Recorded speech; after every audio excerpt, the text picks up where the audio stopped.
Il s'était péché de le préparer. Il prit encore du lait caillé et du lait avec le veau qu'on avait préparé. Il les mit devant eux.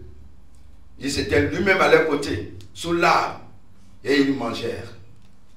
Puis il lui dit, où est ta femme Sarah? Il répondit, elle est là, dans la tente.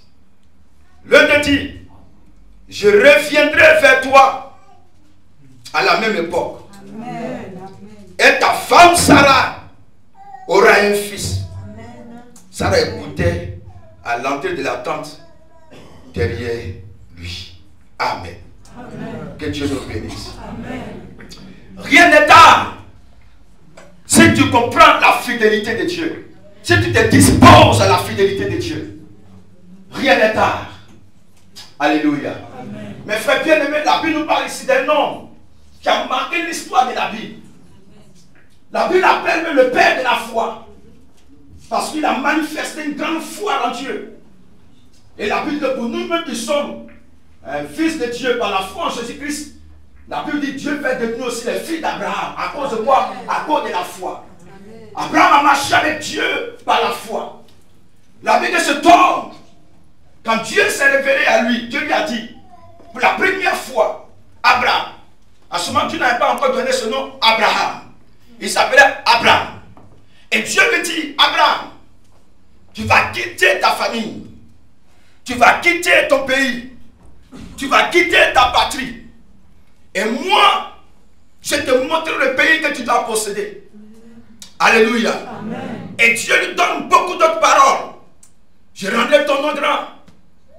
Je te bénirai. Tous ceux qui te maudiront seront maudits. Je te donnerai une postérité, une grande postérité. Dieu a parlé, Dieu lui a donné de grandes paroles. La Bible dit, Abraham obéit à Dieu. Et Abraham est parti. Là où le Seigneur voulait le conduire.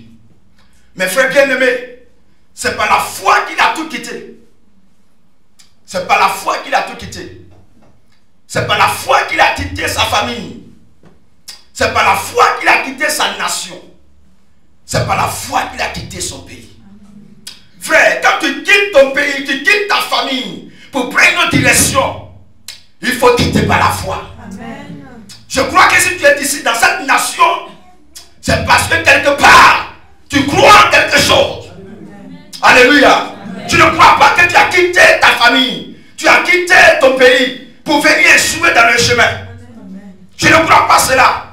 Quand on quitte quelque chose, c'est parce que le meilleur est devant. Amen. Alléluia. Amen. Quand on abandonne quelque chose, c'est parce que ce qui est devant est précieux. Amen. Je ne peux pas abandonner le précieux pour tomber dans ce qui est vil. Je peux abandonner ce qui est vil pour m'attacher à ce qui est précieux. Amen. Les hommes de valeur, les hommes qui ont des projets nobles, abandonnent ce qui est vil pour s'attacher à ce qui est précieux. Amen. Et tu es ici et je prophétise sur toi. Tu es un homme, tu es une femme noble au nom de Jésus. Amen. Ce que tu as abandonné est vil devant ce que tu vas posséder au nom de Jésus. Amen. Alléluia. Amen.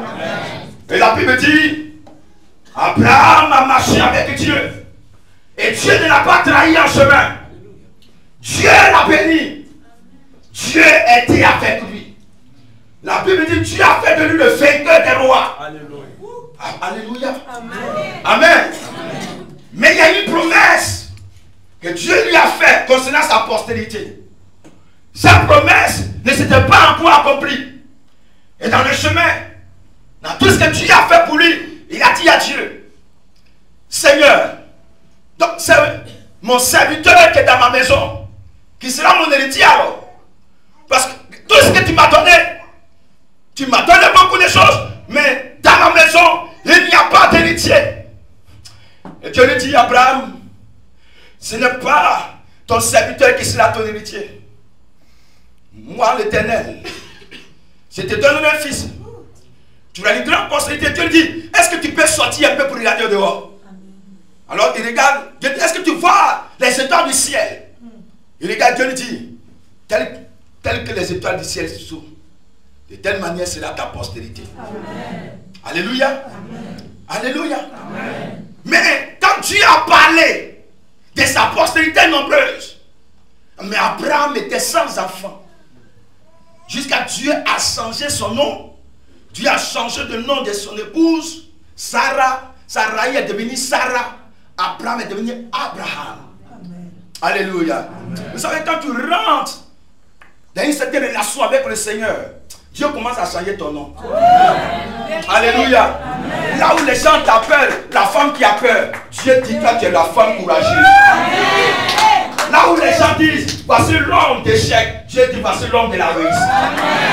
Là où les gens disent voici la femme de mauvaise vie, Dieu t'amène à être la femme de bonne vie au nom de Jésus. Frère, je vous dis la vérité, tu ne peux pas t'engager avec Dieu et puis rétrograder, régresser dans ta position. Mais quand Dieu te saisit, c'est parce que Dieu veut te donner une certaine évolution dans ta position. Dieu ne te choisit pas pour te ramener en arrière. Dieu te choisit pour que tu puisses emprunter cette hauteur avec lui. Parce que lui, il est le Dieu capable de tout faire au nom de Jésus. Alléluia.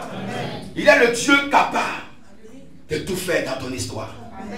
Et alors, dans les marches, il était toujours sans enfant. Et un jour, la maman Sarah, la mamie Sarah, elle dit à son mari, cette affaire a trop duré. Est-ce que je ne peux pas te donner ma servante? Prends ma servante, il faut faire un enfant avec elle.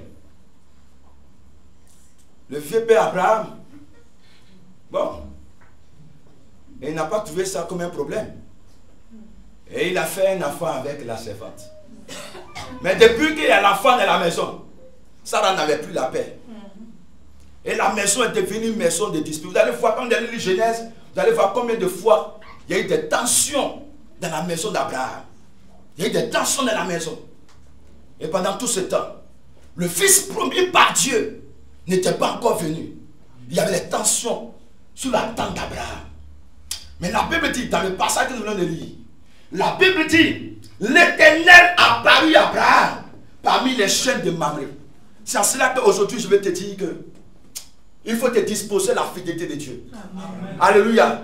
Si tu te disposes, on s'est disposé dans le jeûne, dans la prière, on a prié, mais il faut continuer de te disposer. Parce que frère, Dieu, sa fidélité est véritable. Sa fidélité est réelle.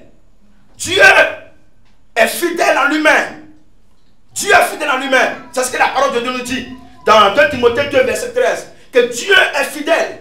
Il est le Dieu fidèle. Même quand nous sommes infidèles, lui reste fidèle. Amen. Alléluia. Amen. Ce n'est pas avec toi maintenant que Dieu a commencé à être fidèle. Dieu a été toujours fidèle par sa nature. Ce n'est pas avec toi. Il y a des gens qui disent non. Si tu étais fidèle, pourquoi il n'a pas fait ça pour moi? Si tu étais fidèle, pourquoi il m'a abandonné? Si tu étais fidèle, pourquoi il ne m'a pas exaucé? Si tu étais fidèle, pourquoi il n'a pas opéré ce miracle? Tu penses que c'est avec toi que Dieu commence à être fidèle? Dieu a été toujours fidèle. Ce n'est pas avec toi maintenant. Il faut croire que Dieu est fidèle. Alléluia. Il est fidèle dans ses œuvres. Frère bien-aimé, quand Dieu décide de faire quelque chose, il ne s'arrête pas en chemin. Il a parlé à Abraham. Dieu ne va pas rester dans le chemin. Il a accompli les autres promesses. Mais cette promesse ne doit pas rester suspendue. Dieu ne fait jamais une œuvre inachevée. Quand Dieu se met en mouvement pour faire quelque chose, Dieu rend la chose parfaite. Amen. Alléluia. Amen. Dieu va toujours au bout, jusqu'au bout avec nous. Il ne nous laisse pas dans le chemin. Il ne nous abandonne pas en route. Et Dieu ne fait pas les choses à peu près et ni à moitié. C'est que Dieu commence, il a le pouvoir de l'achever. La Bible l'appelle le commencement et la fin. L'alpha et l'oméga. C'est quand il n'a pas encore commencé que la chose n'est pas encore parfaite. Mais si Dieu a commencé quelque chose dans ta vie, frère, si Dieu a commencé quelque chose dans ta vie, sois rassuré que Dieu est fidèle.